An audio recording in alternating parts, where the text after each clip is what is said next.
don't need a high-end designer or a lot of money to get a luxe look. Be your own interior designer. This is Affordable Interior Design, the podcast. Here's your host, Betsy Helmuth.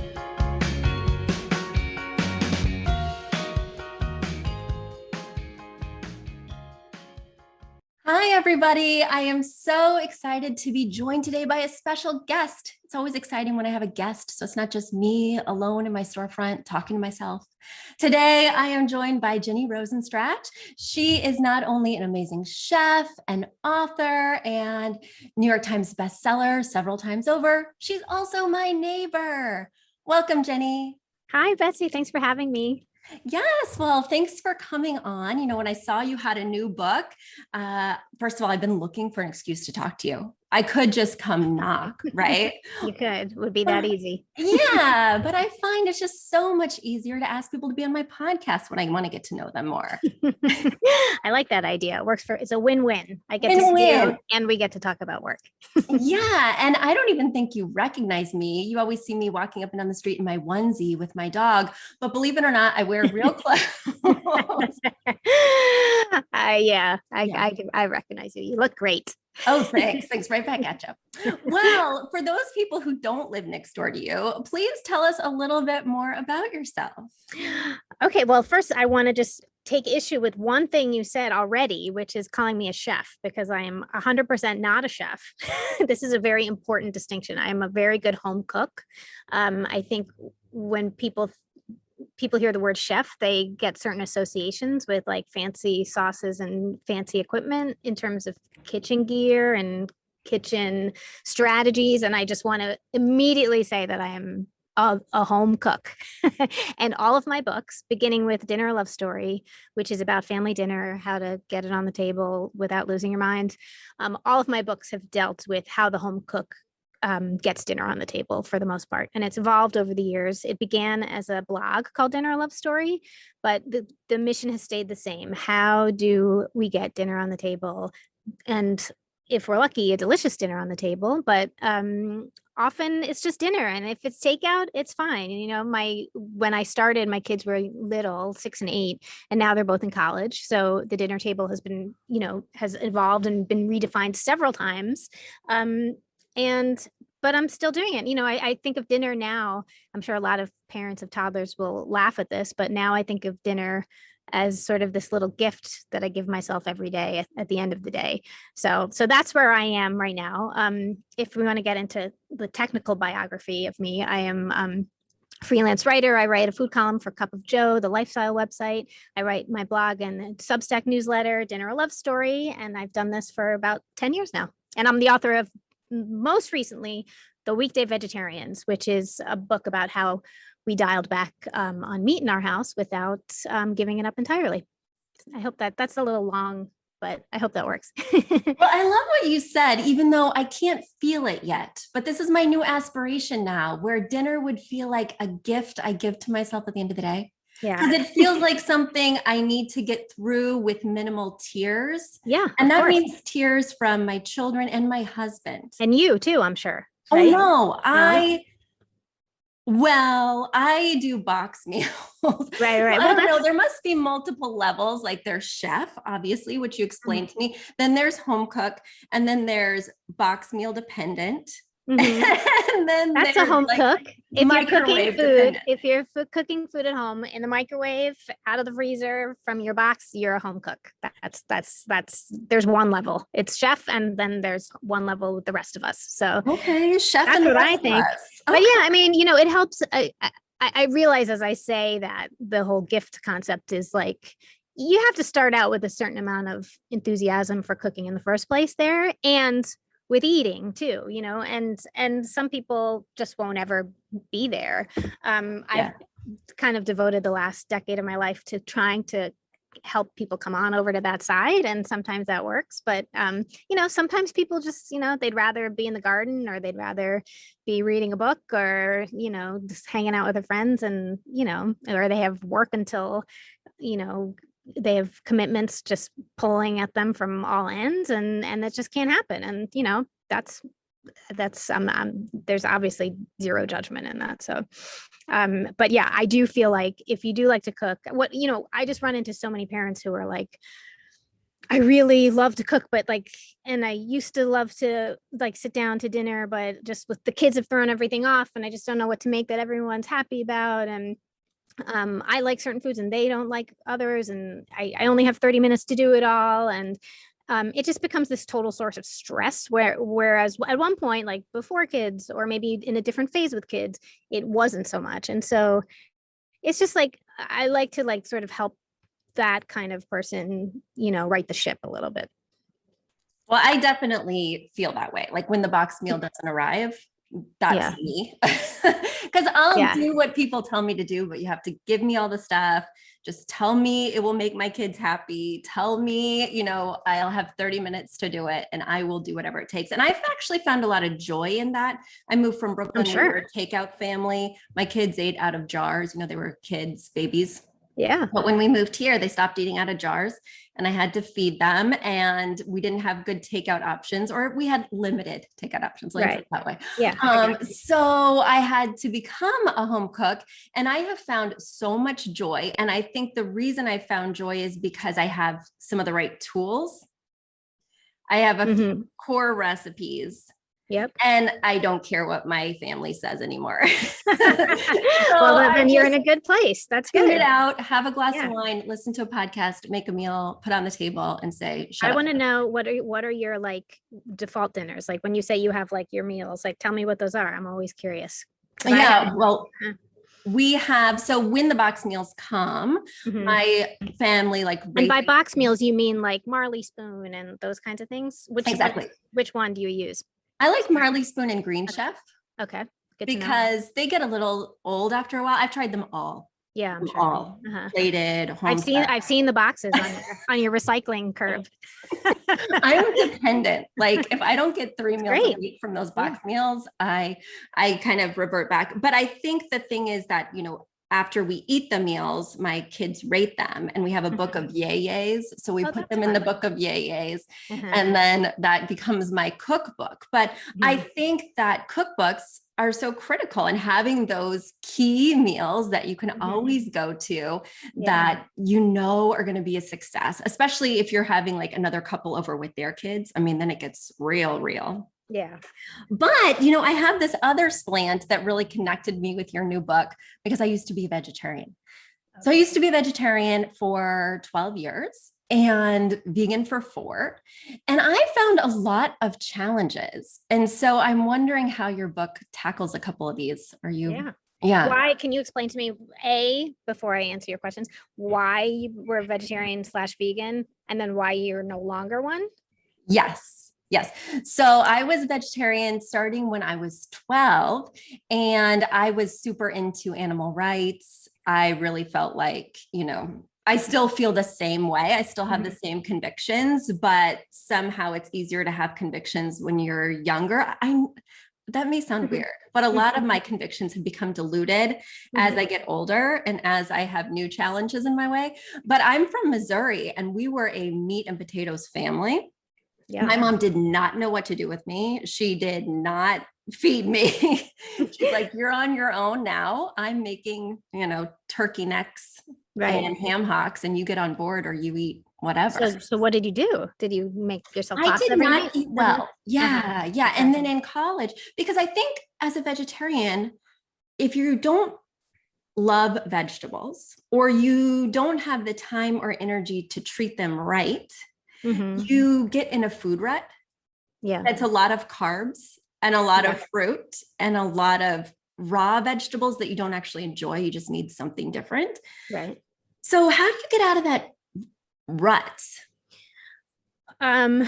Well, I mean, I guess I should start by saying like we were like your mom and your family, like we were real meat and potatoes in our house for a really long time. And a lot of the recipes that we made were family recipes like grandma's meatballs and my mom's breaded chicken cutlets. And there's just a lot of like nostalgia involved with our meat dishes. And I had sort of been hearing the conversation about, eating less meat, dialing back for just to, because I did, as most people know, that cutting back on meat or eliminating meat is one of the best things you can do to combat climate change. And I just had that little voice in my head nagging me, like, we should really not eat so much meat for so long. And then, eventually, once the kids were on board with it, and they were, my husband too. I was just like, he's never going to give up his pork chops and his, like pork ragu. And he was, he's like the rest of us. He's listening to what's going on. And it made it a little easier for us. But anyway, the point is, to get back to your question, is I really had to think hard about how to completely switch up the table. Because I would say we were eating meat 5 out of 7 nights a week. And now, the goal was to do the opposite. Let's eat plant-based meals for 5 out of 7 days a week. So, and the reason why we did it this way is because it just felt a little bit more doable. It was very overwhelming to me, just as I was saying before, all these recipes that we've been making for decades and that my kids would like define their childhoods with. And so it was hard for me to get around that. So I was writing the blog at the time. I still am. I'm writing this newsletter, and I've always been in conversation with my readers. And so when I was going through this phase a lot, and I said, I'm going to challenge myself to write this cookbook, and I didn't know if I could do it when I got the cookbook assigned. I was like, I'm just going to, because if I have to create 100 recipes for this by this deadline, and I'm, my check depends on it, then I will do it. And so I was talking to the readers, and they said the same exact thing that you did. They were like, please don't make this just one of those books that's all pasta recipes and throwing cheese on where there's no meat. And, and I really had that in mind when I was making this book, because I don't want to eat that way either. I mean, sometimes I do. And there are definitely recipes in there that cater to that kind of a night, because we can't have like green salads and tofu every night. Like, that's just not realistic. And so there's a whole section in the back of the book that I call a vegetarian's special bag of hooks and tricks. And it's sort of addressing what you were saying. Like, it's all the like sauces, it's all these like little, how do I explain it? They're hooks. Like, so when you make a meal, especially for kids, like, you want there to be some hook on the plate. So something on that plate that's delicious, which sounds obvious, right? But it's like, for that, it can be like a spicy peanut sauce. It can be a really good homemade Caesar dressing. It can be crispy chickpeas. It can be an egg cooked a certain way, like a jammy egg versus just like a regular old hard-boiled egg. So every family has different hooks and different tricks. These are the ones that work for me. And sometimes they're not necessarily always like super nutritious, like in large quantities. Like, some of them are like roast crispy potatoes and like a buttery cornbread. But like, if you have a little piece of cornbread next to the 3-bean chili, it will make the chili go down. I think like it just helps to like cast this glow over the plate. Like, okay, I can just scoop that delicious buttery cornbread with what's got me embarrassed right now? I love this idea of a hook. I've never thought of it. Our hook has always been dessert. Let's be clear. The carrot at the end, or I guess it's not a carrot, the carrot cake at the end of the meal. But I think our current hook, if I had to look at our plates night after night, is ketchup. Yeah, I think that's the wrong hook, Jenny. No, it's not. In fact, it's what does it. I mean, as long as they're not like, chugging it from the bottle like Gatorade, it's fine. But like, there's ways to build on ketchup. It's a better spin. It's a better spin. Yeah, but like, even crispy chickpeas, like we have when we have crispy chickpeas, we serve it with tamarind sauce, which is basically like ketchup, but it's like made of tamarind paste. And a kid, if you gave it to your kids, they would be like, this is delicious. It's store-bought. You don't even have to make it. That's a hook. Ooh, that is a hook. Maggie brand, Maggi. You can find it in H Mart or any Indian grocer. And it's just like, it's like ketchup, but it's sweet, and but if you put that on crispy chickpeas with yogurt and I don't know, just like some smoked paprika with the chickpeas and a squeeze of lime or cilantro, it's just like, that's a 10-minute meal, and it's couldn't be cheaper either, by the way. Right. But yeah, so I mean, there's so many different ways, but like, I've also noticed that obviously I'm not the first person to go down this road. And in the last 5 years, it's been like the golden age of vegetables. So everywhere I look, I'm in the publishing world. So I get a lot of cookbooks sent to me every day. There was a new book being sent to me that was like, just like a big name chef taking on vegetables. And like, whereas once it was all about, like the sirloin and the pork chop, but now it was like eggplant was on the cover of like these best-selling cookbooks. And so, and there's all kinds of ways to turn vegetables into those hooks, into sauces. Like I make a artichoke sauce that's you just take a can of artichokes and you put it in a blender with olive oil, scallions, maybe a little lemon juice, salt and pepper. That's it. And whirl it. You have to have a good quality blender, like to get it really emulsified. And it's like this delicious sauce. It's a vegetable based sauce. It's vegan. It tastes creamy. You serve that with like a pasta, or you serve that like underneath roasted broccoli, or it's just like that cool, creamy artichoke. I love artichoke flavor. And I'm like way too impatient to deal with a real artichoke. Like I almost exclusively use canned or frozen artichokes, which I probably shouldn't admit publicly, but it's the truth. And you're a cook, not a chef, Jenny. Yeah, exactly. You can share it with us. Let us know. No judgment.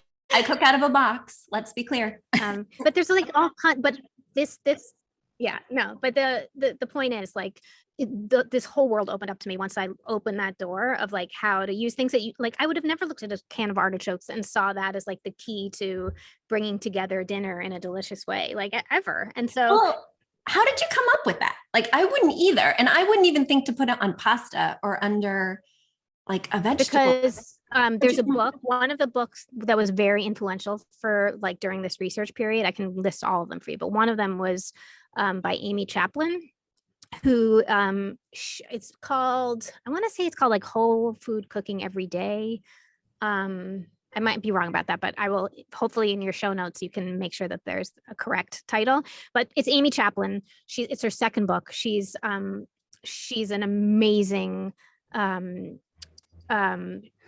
I would say she's mostly vegan, if not entirely vegan. But she has this entire section in that book dedicated to like vegetable sauces. And it's the most beautiful like photographic spread you've ever seen. It's like basically that treatment of vegetables, what I just told you about artichokes, it's that treatment for like every vegetable. So you can do it with beets and you can do it with carrots and you can, and it doubles as like a soup too, by the way. Like if you emulsify like asparagus like that with like a little mustard and olive oil, it's so bright and green. That recipe's in the Weekday Vegetarians. But like I got that idea to turn asparagus into soup from her, like doing that with all those other vegetables. So like it's just a process. And where I was going to tell you something else about that, but yeah, I mean, I see, because I'm in the business, I get these cookbooks all the time, and ideas are being like, just, I follow certain people on Instagram, like it's always just this like collective effort to get inspired. And like Bon Appetit, same in the design world, right? We're getting magazines, I'm looking at blogs, I'm trying to figure out how to solve this window treatment problem. So I Google and I see how other people have done it, and you build off of their germ of an idea. Yeah, of course. It's like we're all in it, sort of. It takes a village, but I mean, there's also, I remember like I read a story in Bon Appetit a while ago about like roasted vegetable dips, where like you can just take like vegetables that are like on their last legs, you just whirl them with like yogurt and tahini, and then they become these amazing vegetable dips. And like I started to do that. Like it used to be just like kind of the solution to save things that were about to go bad, and now I buy like sweet potatoes and I buy beets and I buy cauliflower with the specific intent to make them. So with the specific intent that they will go bad soon. Here's the thing, they work even better when they're not almost rotten. So yeah. Good to know, because I have a lot of vegetables that we have to say goodbye to. Yeah. I can give you a million ways to salvage them if you want to hear them. Oh yeah. Because that's been a big issue for us, because we've been, obviously like when we want to dial back the meat, but we also want to really up the plant intake. It's all about like vegetables too, just as you were saying. And so, we've been going crazy with vegetables at the farmer's market, which, unfortunately our eyes sometimes are bigger than our stomachs. And we, by the end of the week, we still have like, more than we would like to have just sitting in the bowl or in the crisper. And so especially with like an empty nester, you buy a whole head of cauliflower. Yeah. And like, how much cauliflower can you eat before? Yeah. So I think that was another challenge too, as I was a vegetarian is, I was a vegetarian for one back then. Mm-hmm. And it was so intimidating to spend $5 on something that was one ingredient in one meal that I wasn't going to want again for a week. Yeah. Yeah. I can see that. So I think that was another, sort of rut. So it's nice to have this strategy where you can kind of wait a week and a half and still use that cauliflower again, even if it's brown. Yeah. Yeah. Right? I mean, cauliflower is tricky, but I mean, I would say a good thing to do with that, if it's like starting to get brown, is to make that like one of those dips, like just, you can, I would say simmer it until it gets like a little crisp tender, or like you can actually go a little bit more on the tender side since it's getting blitzed, but then you throw it into a blender with olive oil and maybe yogurt and tahini and garlic, I would say. If you have some thyme, I would put it in there maybe. And then that's like a beautiful dip that you can have, like you can just spread it on bread and top it with mushrooms or whatever for like lunch, or you could serve it if you're having people over. You could just serve it as part of the spread, that kind of and you could call it my expired cauliflower dip. Very enticing. Yeah.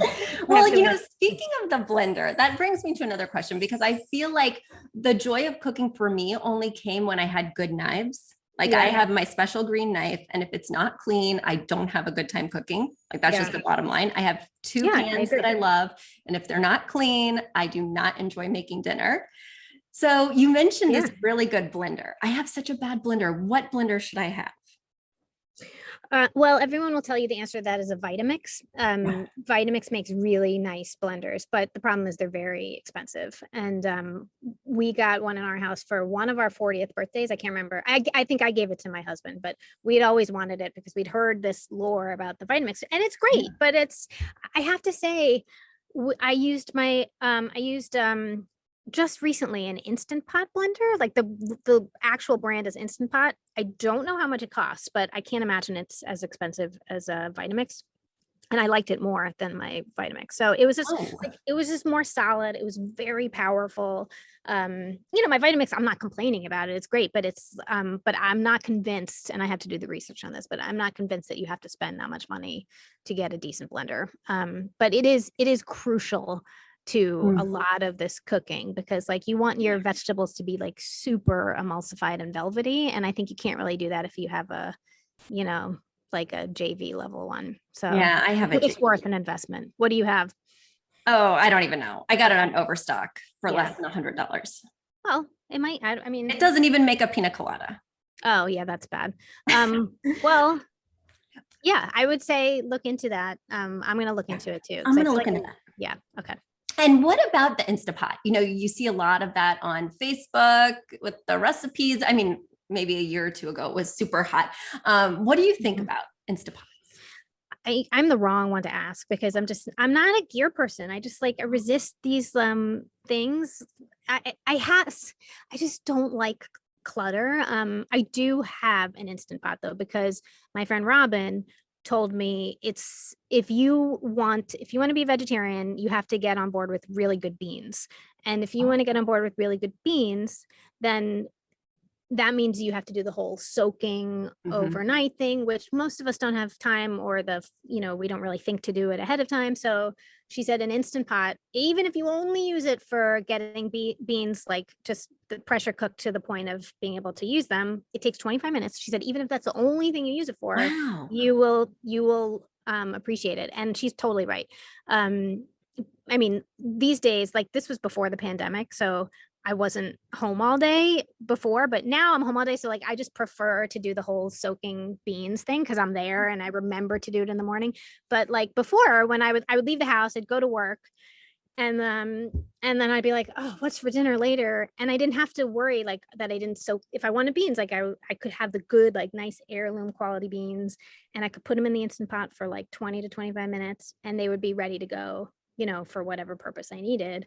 And it makes a difference to have like really nice beans when you're a vegetarian, because otherwise it's just like, they're just, I mean, I use canned beans all the time, but it's very special to have good quality, like heirloom, like Rancho Gordo beans are the ones that I always talk about.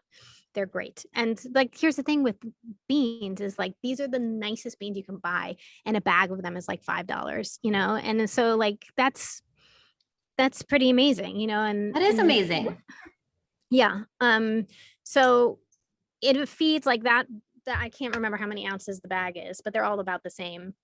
And it feeds easily like one family. Like you have beans with like what we make now all the time is brothy beans with burrata and pesto. You don't even have to have the pesto, but if you just did like the beans and the burrata, like burrata is expensive, but if you're not buying meat, it's like you can get one of those like little Bill, I don't know the brand, but they're like packed in water.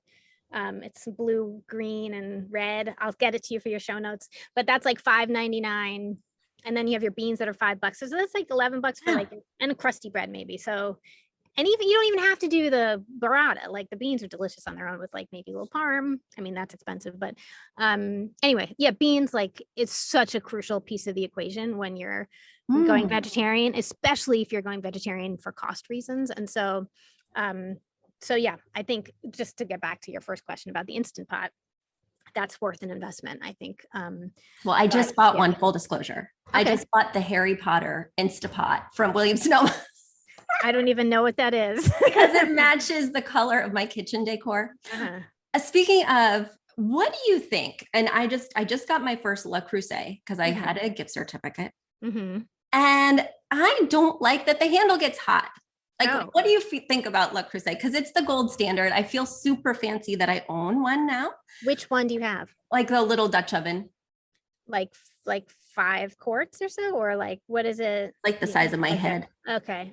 So it's a little, well, I will say that it's the most used, the most beloved piece of equipment in my house. And in fact, we have 2 of them now. We registered for one when we got married 24 years ago, which is still in rotation.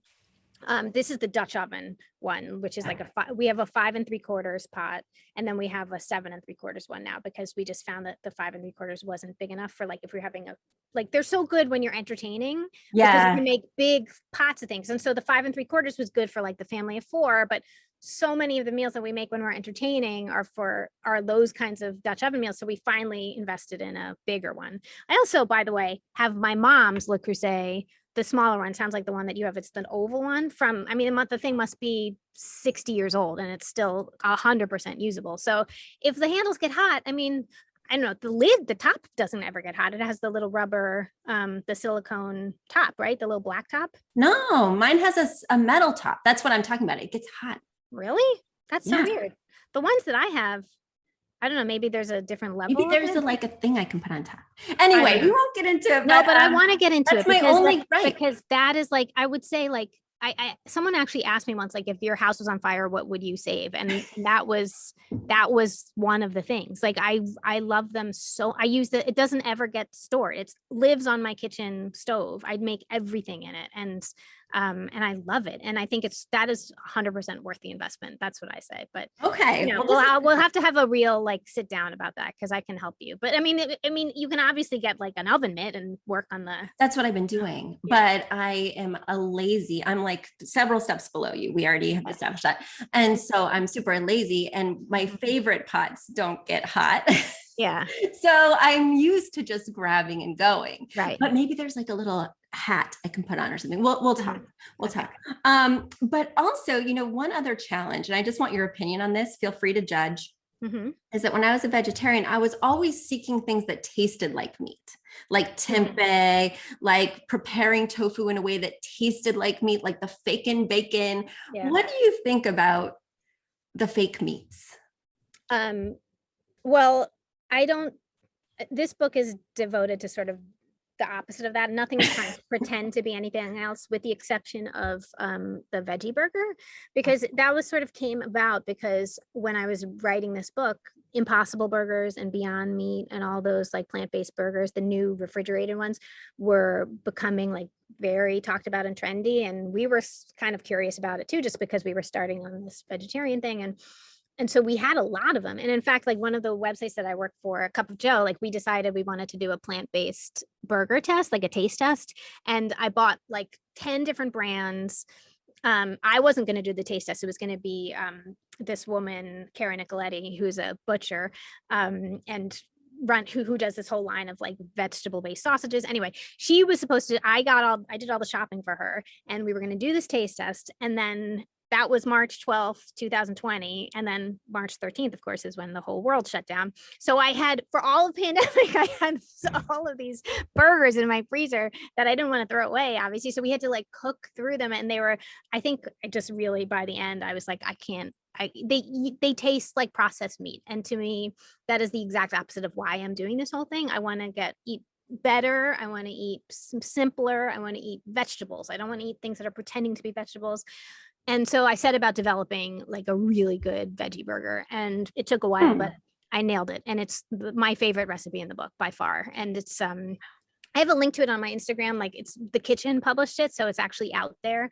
But it's also in my book, and it's takes a while to make. It's kind of a fussy thing. Like just most veggie burgers are, you have to like throw in a whole witch's brew, Right? Things, but once you have them made, you can freeze them like in between pieces of parchment paper, and then you just dole them out. They take 10 minutes from freezer to bun stuffing. So they're really easy if you just like do a little thinking ahead. So or planning and cooking ahead, I should say, not just thinking. But yeah, they're amazing. And my kids, like when we were doing like late night sports practices, when we were in that phase, it was like the perfect thing for before that weird time sport or after. Like my daughter, who's now just about 18, she would just like pull one out of the freezer before her 7:00 practice. She would do it at like 6 and fry it up, put it on a bun, or she would come home from practice at like 10 and do the same thing. It just was like,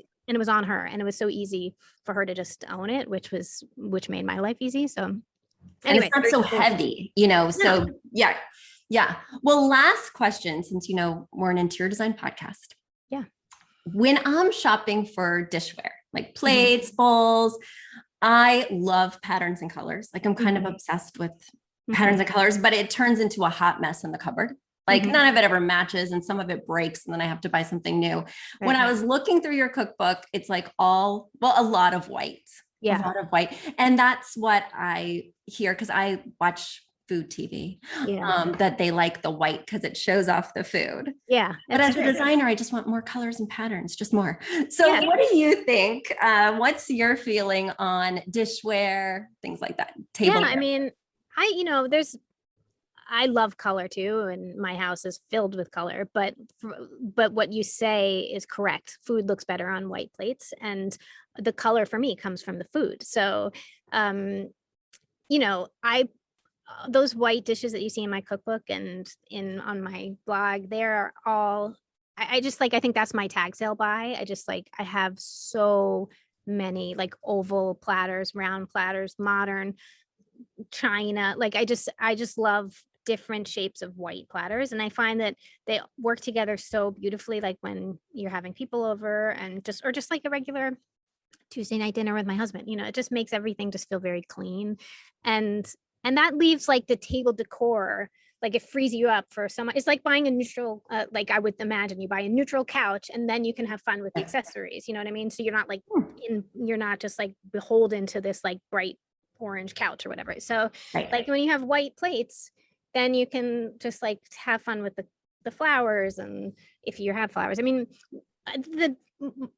I think my favorite way to just like decorate a table when they're white plates is just like a beautiful bowl of vegetables or fruit in the middle. Like just like I'm in the summer ones, I remember like I had these beautiful peaches from the farmer's market, and I just put like a whole row down the center. I didn't even put them on a plate. I just like put them on the runner, and it was just so pretty and like natural. And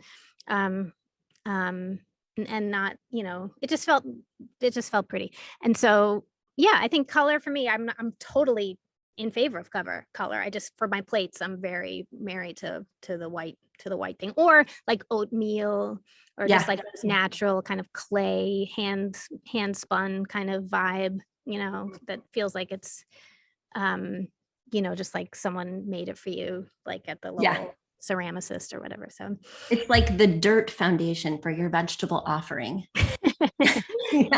The natural clay. Yeah. Okay. I'm going to get down with that. I'm going to stop shopping Anthropology for the funky pattern. Okay. Well, shop at Anthropology, but just for the runners and the tablecloths. I love their stuff. Well, we could get into a fist fight later. I don't do runners or tablecloths or placemats. We'll talk about it. Okay. Curious. I'm very adamant about that. But everybody has their thing. Yeah. I love it. Thing. So I have colorful dishware, but I think what you're saying is I should stop making all my food white and brown. I'm not saying that at all. Most of my food is white or brown. Well, there you go. Ketchup, with red ketchup. Okay. But I love this idea of the hook, and I'm going to be thinking about what my hook is for lunch, because now I'm literally salivating after talking to you. Oh, good. I love it. Then my job here is done. Don't go grocery shopping when you're hungry, and don't talk to Jenny Rosenstratch when you're hungry. Like, let's just make that a rule right now. Well, thank you so much for being on the show. Yeah. Please tell people where they can find you, where they can find your amazing new cookbook. Well, they can find my amazing new cookbook, The Weekday Vegetarians, anywhere books are sold. I have a Substack newsletter that I send out once a week. It's 3 things that I'm excited about eating. I love it, by the way. You know why I love it? Why? I know this is somewhat controversial after listening to a podcast you're on before, but I love a tip with a story. Like the tip won't stick unless I have a story. Yeah, that's my whole business model. Yes, and I love it. I heard on that podcast, which I thought was so intriguing, and I can't remember what I'm having for lunch. I think lunch therapy with Adam Roberts. There we go. Great. Yeah, it was really fun, especially because I love food. But he was talking about like the controversy of recipes and stories coming together. Or that people have a lot of feelings about that. But as a designer who has a podcast, tips with stories make it more meaningful. I agree with you. So that's what I'm banking on with this whole dinner love story thing. Yeah. Well, I'm into it because I'm reading the blog. That's how I knew you were on Adam's podcast. Good. And that's how I was like, ooh, yeah. I want to talk to her too. See, it's working. So if you liked hearing about Jenny, you'll definitely want to check out that podcast as well. You'll want to check out her blog, her Substack, her Cup of Joe. We will have to look not to find you, Jenny. Exactly. In the best world. Sorry, guys. Thank you so much for having me. Yes. Thanks for being on the show. And everyone, thanks for joining us and listening. We will catch you next time. Bye. Bye. A big thank you to Aton and the Embassy, who wrote our theme song. A shout out to Catherine Heller, who owns the podcast shop and is our editor extraordinaire. We also want to thank Ginny Sunasan and her team at the Savvy Podcast Agency for their help with our social, our YouTube channel, and so much more. We also want to thank Uploft, which is our parent company who supports this podcast. And lastly, we owe a huge debt of gratitude to you. Thank you so much for tuning in and for all your support.